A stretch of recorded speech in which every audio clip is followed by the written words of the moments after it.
നമ്മളെ YouTube channel കാണുന്ന നിങ്ങൾക്ക് എല്ലാവിധ ഐശ്വര്യങ്ങളും സന്തോഷങ്ങളും ഇരിക്കട്ടെ. നമ്മൾ ഇന്ന് ജൈവ വളത്തിൽ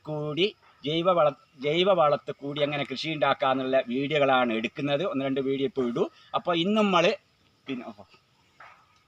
തൈകൾക്ക് തൈ നല്ലോണം ഇങ്ങനെയാക്കി തൈ നല്ല വൃത്തിയാക്കി ഇങ്ങനെയാക്കിയിട്ട് നമുക്ക് ചെള്ള് വരുന്നതിന് നമുക്ക് വീട്ടിൽ നിന്നും പച്ചമരുന്നുകൾ എങ്ങനെ ഉപയോഗിക്കാം, അതായത് ജൈവ ആയുർവേദ പച്ചമരുന്ന് നമ്മൾ കൃഷിയിടത്തിൽ നിന്നും നമുക്ക് പച്ചമരുന്നുകൾ, അതായത് പലത് എന്തെല്ലാം നിങ്ങൾക്ക് ഇനിക്കാം ഉണ്ടാക്കുന്ന പച്ചമരുന്നിൻ്റെ പേര് ഞാൻ പറഞ്ഞു തരാം നിങ്ങളോട്.